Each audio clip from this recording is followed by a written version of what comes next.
네, 안녕하십니까. 이재풀입니다.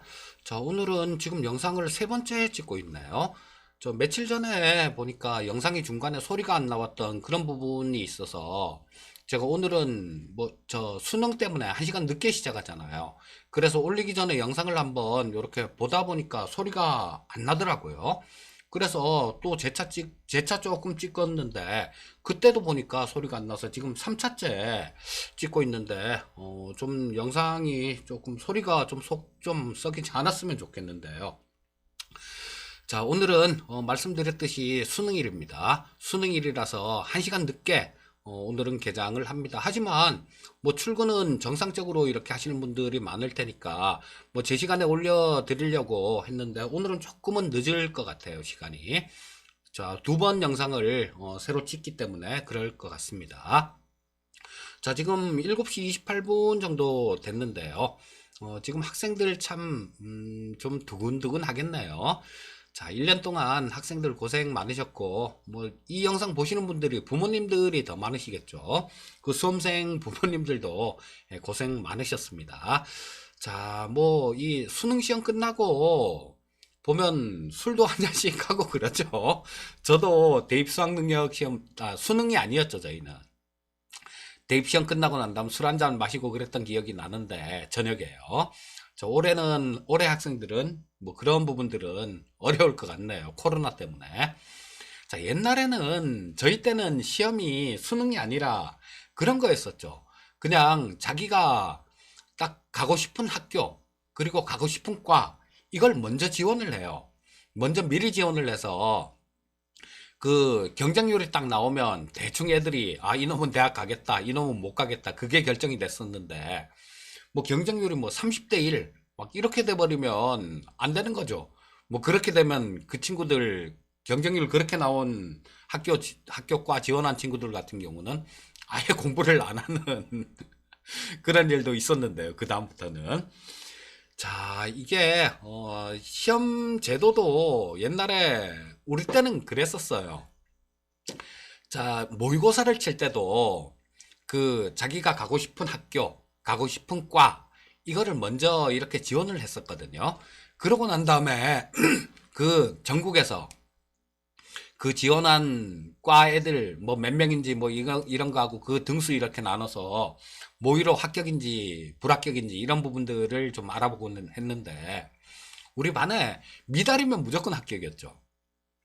우리 반에 그 꼴찌를 뭐 한 번씩 안 하면 되게 서운할 정도로 그 자주 꼴찌를 하는 친구가 하나 있었어요. 근데 그 친구가 저기 저 모의고사 칠 때 모의고사에 서울대 경제학과 딱 이렇게 저 해서 시험을 쳤거든요. 근데 그 친구는 미달이라서 비록 모의고사지만 야, 난 합격이야. 나 서울대 경제학과도 가. 막 이렇게 얘기를 했던 그런 친구가 하나 있었는데 그 친구가 보면 참 재밌는 친구죠. 근데 선생님도 그걸 보고 그 물어봤어요. 야, 임마. 이왕이면 서울 법대를 쓰지, 임마. 왜 서울대 경제학과를 써, 임마. 그렇게 물으니까 선생님도 기가 막혀서 물어봤겠죠. 재밌어서. 그러니까 이 친구가 한다는 얘기가 더 가관이었어요. 선생님, 그 법대는 제가 적성에 안 맞아서 거긴 못 갑니다. 그러더라고요. 참 이 수능 때 가끔 한 번씩 그런 일도 생각나고 지금으론 아련한 뭐 옛날 기억이죠. 한 30년 전 일이니까 벌써 되게 오래 시간이 많이 지난 그런 일이네요. 자, 일단 뭐 근데 그래요. 이게 뭐 시험 잘 친다고 인생이 잘 풀리고 그런 건 아니죠. 저 역시도 마찬가지입니다. 제가 그 전공은 환경을 전공했어요, 저는. 환경을 전공했는데 지금 이거 하고 있잖아요. 환경 전공해서 증권회사 다니다가 TV 방송 출연하다가 경제 TV 방송 출연하다가 지금은 뭐 또 이거 유튜브로도 이런 얘기 하고 있잖아요. 그러니까 좀 뭐 인생사 세웅지 마라는 게 그런 것 같아요. 뭐 이 시험을 조금 못 친다고 너무 낙심하고 뭐 그럴 것도 없을 것 같습니다. 하여튼 뭐 잘 치면 좋겠지만 못 쳐도 실망할 건 없겠죠. 자, 이거 오늘은 수능 얘기하다 보니까 앞에서 좀 사설이 좀 길었네요. 자, 전체적으로 그 뉴스들 한번 전체적으로 짚어보도록 하겠습니다. 자, 엊그저께는 파월로 의장이 상원에서 청문회가 있었는데요. 어제는 하원에서 있었습니다. 자, 근데 제롬 파월로 의장은 더 필요가 없을 때까지 경기 부양책을 지속할 것이다, 이런 얘기를 했고요. 자, 그런 거죠. 돈 필요하면 이 경제를 망가뜨리지 않을 거야. 무조건 살릴 거야. 자, 이런 얘기입니다.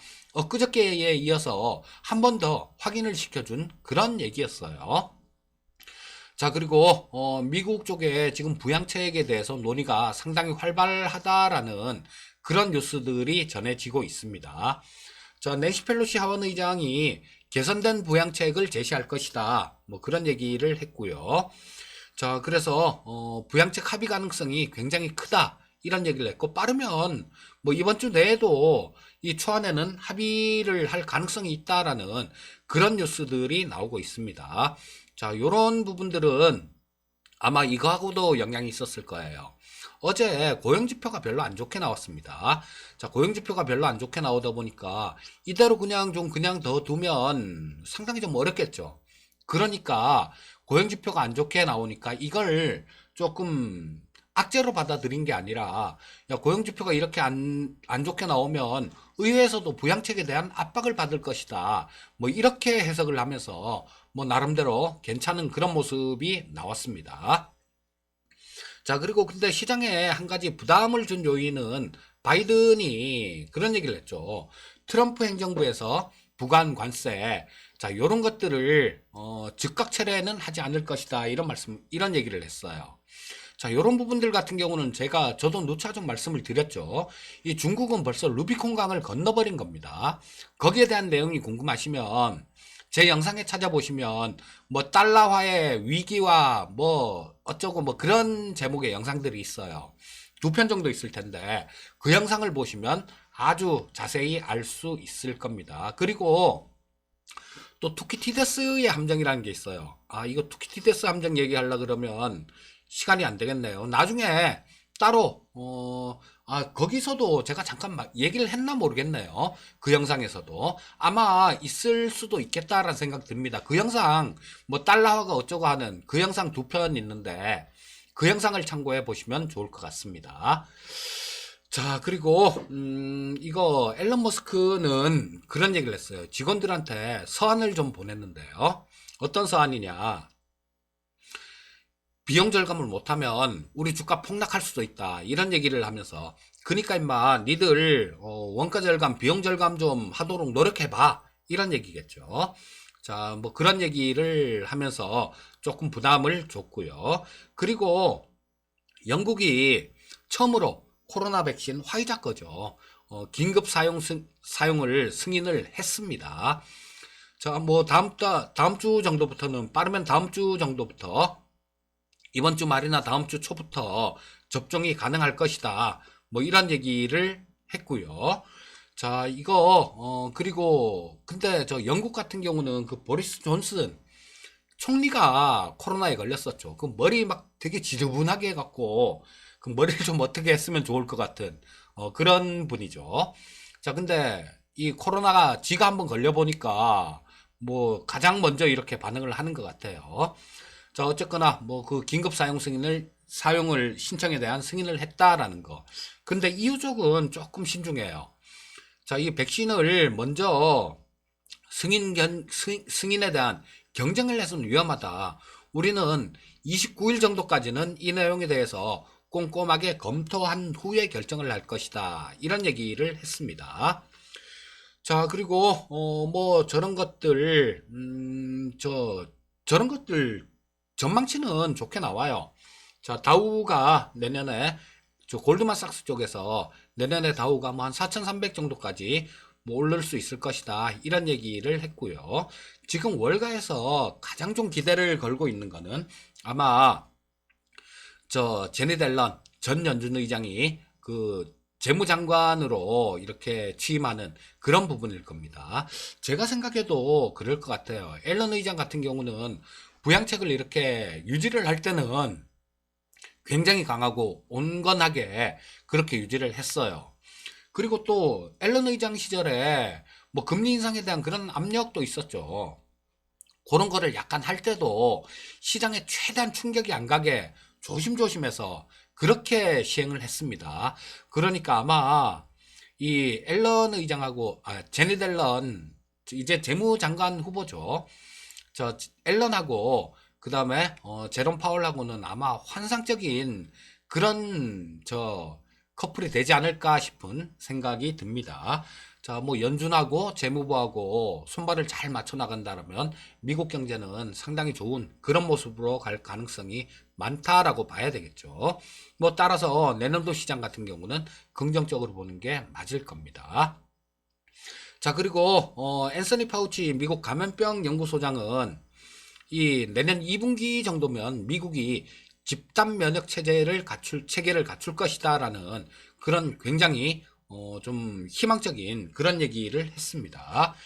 자, 시장 움직임들 한번 전체적으로 글로벌 증시 움직임들을 한번 보도록 하겠습니다. 자, 중국 쪽 같은 중화권 증시 같은 경우는 조금 어제 좀 빠졌죠. 중국이 0.07% 정도 하락 마감했고요. 홍콩이 0.13% 정도 하락 마감했습니다. 자, 미국 시장 같은 경우는 다우하고 S&P 500 같은 경우는 살짝 좀 올랐죠. 다우가 0.2% 정도 상승 마감, S&P 500이 0.18% 정도 상승 마감했고요. 나스닥만 0.05% 정도 하락 마감했는데 뭐 0.05%예요. 큰 의미가 없는 숫자고 또 내용면으로 봐서는 나스닥 같은 경우도 움직임이 나쁜 움직임이 아니었다라고 봅니다. 그건 조금 이따가 10분 봉 보면서 말씀을 드리도록 하겠습니다. 필라델피아 반도체 지수는 0.24% 정도 상승 마감한 모습이었고요. 자, 뭐 우리나라 시장 같은 경우도 어제 그 SK 하이닉스가 굉장히 많이 오르면서 시장을 주도해 나가는 그런 모습이었죠. 아무래도 내년도 반도체 업황이 굉장히 좋다라는 거 그런 부분들을 미리 반영하고 있는 모습입니다. 자, 나스닥 10분 봉을 한번 보면서 전체적으로 말씀드리도록 하겠습니다. 제가 이게 신경이 쓰여 갖고 이 또 말이 안 나오면 어떡하나 싶어서 이쪽 화면에 그게 볼륨이 나오는데 그 부분을 자꾸 좀 쳐다보게 되네요, 오늘은. 자, 나스닥이 좀 빠져서 시작했죠. 근데 조금 밀렸다가 뭐 이렇게 좀 올라오는 그런 모습이었어요. 자, 요게 숫자는 약보합 정도 마이너스권이라고 하더라도 자, 내용이 중요한 거죠. 빠져서 시작했다가 장중에 매수세가 이렇게 많이 들어오면서 이런 부분들을 좀 만회를 했다라는 겁니다. 장중에 그만큼 올라가려는 그런 힘이 강했다라는 거예요. 자, 그렇다면 숫자는 마이너스지만 좀 긍정적인 그런 부분이다라고 보시는 게 맞을 겁니다. 자, 뭐 여기에는 부양책에 대한 기대감들, 뭐 어쩌면 부양책 같은 경우는 이번 주말 정도 뭐 그때 타결될 가능성도 지금 분위기를 봐서는 좀 있어 보입니다. 자, 일단 뭐 10분 봉은 그렇고 1봉을 보면서 또 말씀드리도록 하겠습니다. 자, 보시면 어제도 그런 말씀 드렸죠. 좋다. 이런 말씀 드렸어요. 근데 오늘도 좋아요. 자, 여기서 고점 세 번 정도 찍었던 고점 이거를 돌파하고 난 다음에 그 위에서 주가가 유지가 되면서 또 작지만 이렇게 양선이 계속 좀 출현이 되고 있다라는 거예요. 자, 이런 부분들은 그런 거죠. 이 시장이 그만큼 기조적으로 위쪽으로 이렇게 가려고 하는 그런 힘이 강하다라는 거 그런 걸 의미하는 겁니다. 자, 일단 뭐 우리나라 시장 수급 동향 한번 짚어보도록 하겠습니다. 자, 보시면 외국인들은 한 5,100억 정도 어제 순매수했습니다. 코스피 시장에서 5,100억 정도 순매수했고 기관이 2,447억 정도를 순매도했고요. 2,505억 정도 순매도했고 개인이 2,447억을 순매도했습니다. 자, 이 어제 기관들은 얘네들은 못 믿을 사람들이에요 라는 그런 말씀을 드렸는데 역시나 뭐 그저께 하고 그 전날 한 2천억대 사더니 어제는 바로 배신을 하고 2,500억 정도를 순매도하는 그런 모습이었어요. 자, 코스닥 시장에서도 이 기관들이 얄밉게 놀았죠. 기관들이 코스닥 시장에서 1,555억 정도를 순매도했고요. 외국인들은 285억 정도를 순매수했습니다. 기관이 1,571억을 순매수하는 모습이었고요. 자, 기관만 팔았고 외국인하고 개인 투자자들이 순매수하는 그런 모습이었습니다. 선물 시장에서 외국인들이 좀 팔았어요. 2,745억을 순매도했는데 이 부분은 그렇게 신경 쓸 거는 못 됩니다. 왜냐하면 이 선물 시장에서는 미결제 약정이라는 게 있어요. 이 미결제 약정에 대해서는 그 선물 영상이 있으니까 그쪽에 가서 보시면 거기에 다 나옵니다. 이 매도를 했다고 해서 매도 포지션이라고 주가가 빠져야지 이기는 그런 건 아니에요. 자, 이게 만약에 미결제 약정이 증가하면서 이 외국인들이 매도 포지션을 취했다 이러면 이 시장을 안 좋게 보고 빠지는 쪽으로 배팅을 해서 수익을 내려는 거예요. 하지만 어제 같은 경우는 2,700억 정도 외국인들 순매도했는데 미결제 약정이 많이 줄었습니다. 즉 미결제 약정이 줄으면서 매도가 나왔다라는 거, 요게 의미하는 바는 얘들 같은 경우도 매도는 매도지만 그 전에 매수 포지션으로 갖고 있던 거, 이런 부분에 대한 단순한 차익 실현 정도, 그 정도밖에 안 된다라고 해석을 하시면 될 것 같아요. 자, 어제 같은 경우는 미결제 약정이 줄었기 때문에 뭐 그런 해석이 가능한 거죠. 차익 실현 좀 했네, 먹은 거 좀 챙겼네, 이 정도로 해석을 하시면 될 것 같습니다. 자, 옵션 시장 콜 쪽에서는 외국인들 38억 정도를 순매수했죠. 그 다음에 금융투자가 6억 정도를 순매도했고요. 자, 외국인들 같은 경우는 풋 쪽에서 한 11억 정도 순매도했어요. 금융투자는 풋을 26억 정도 순매수했고요. 자, 근데 금융투자 같은 경우는 그 전날 풋 매도 해놨던 거, 그거 다시 청산한 그 정도 수준이고요. 외국인들 같은 경우는 아무래도 뭐 조금 위쪽 방향으로 아직도 조금 기웃기웃거리고 있는 그런 모습입니다. 자, 누적 수급은 다음 주 정도에 한번 짚어보고 오늘은 일단 넘어가는 걸로 하도록 하겠습니다. 자, 코스피 시장 10분 봉을 보면서 어제 움직임 한번 짚어보도록 하겠습니다. 자, 코스닥이네요. 자, 보시면 이쪽이죠. 상당히 좋았어요. 자, 좀 플러스권으로 빵 떠서 시작해서 쭉 당겼죠. 그리고 조금 장중에 조금 조정받았다가 다시 고점 근처까지 갔다가 아까 오전에 받았던 그 조정보다 조금 약한 조정을 거쳤다가 종가는 여기 고점을 살짝이지만 고점을 돌파한 상태에서 종가를 마감을 했습니다. 자, 그래서 이런 움직임들 같은 경우는 그런 거죠. 시장의 기조를 보여주는 거예요. 자, 아침에 아까 저 나스닥 쪽에서도 말씀을 드렸습니다만 이게 플러스 마이너스 뭐 이 부분이 중요한 게 아니라, 그쵸? 좀 빠져서 시작했다가도 이렇게 좀 어느 정도 회복을 해 놓으면 그 흐름은 좋은 흐름이고, 올라서 시작을 했다고 하더라도 이게 올랐다가 좀 밀려서 마감이 되면 그거는 그렇게 좋은 움직임이다라고 해석할 수는 없는 거겠죠. 자, 그래서 어제 코스피 시장 상당히 좀 긍정적인 그런 모습. 이거 뭐 지수 관련주들이 다 땡겼죠. 삼성전자, SK하이닉스. 자, 그런 것들이 다 땡긴 시장이라서 뭐 그렇게 지수만큼 재밌는 그런 시장은 아니었던 것 같아요. 자, 일봉 보면서 마무리 짓도록 하겠습니다. 자, 뭐 누가 봐도 좀 굉장히 강한 그런 상승 추세예요.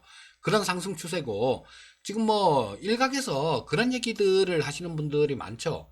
뭐 밸류에이션이 어떻고, 뭐 고평가가 어떻고, 뭐 순간적으로 급락을 할 수도 있네 없네, 그런 얘기들을 하시는 분들도 많은데요. 지금은 그런 거 생각할 때는 아니에요. 저도 매일 아침에 이 시황 방송을 하면서 그런 시그널이 나오면 말씀을 드릴 거예요. 자, 지금은 고점을 강하게 뚫고 쭉 땡겨 올린 그런 시장입니다.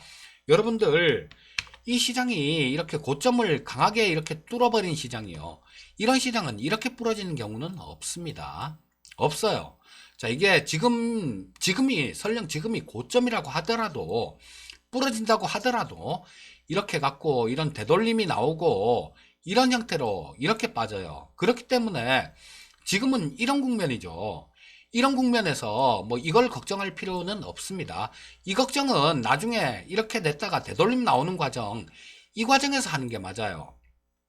여기서 뭐 여기가 고점이네 아니네 그런 논란을 이렇게 하게 되면 어떤 현상이 나오느냐. 그쵸? 뭐, 1500에서 다 팔아버리고. 그런 얘기 하시던 분들이 그랬었어요. 1500에서 1500, 뭐, 1600 막 이렇게 됐을 때는 또, 야, 코로나가 지금 뭐, 약은 나올 생각도 안 하고 막 퍼져가는데, 이거 뭐, 돈 풀어갖고는 한계가 있다. 여기가 고점이다. 이렇게 떠들던 분들이에요. 자, 이런 걱정, 여기가 고점이라고 걱정을 했다라면 주식을 지금 들고 있지도 못할 겁니다. 그러니까, 걱정은 나중에 하셔도 되고요. 지금은 일단 시장을 그냥 즐기시면 될 것 같아요. 시장을 즐기시고, 또 지금 좀 소외받고 있다고 하더라도 그렇게 걱정할 필요는 없습니다. 자, 이 시장이라는 게, 그래요. 어느 정도, 뭐 어떤 대형주나 뭐 이런 것들이 주도해 갖고 나가는 그런 시장이 있으면 나중에는 낙수 효과라는 게 있어요. 뭐 거기서 나온 자금들 뭐 이런 것들이 또 중소형주 쪽으로 오면서 그쪽으로도 강한 시장이 이렇게 나오곤 합니다. 아마 제 생각에는 다음 주 선물옵션 동시만기 전후에 갖고는 그런 움직임으로 서서히 가지 않을까 싶은 생각이 들고요.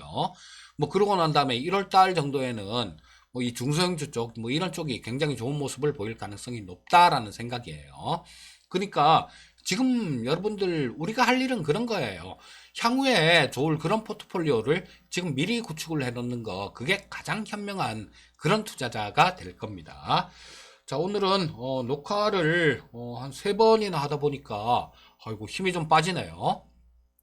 자, 오늘도 예, 성공 투자하시고요. 저는 내일 뵙도록 하겠습니다. 감사합니다.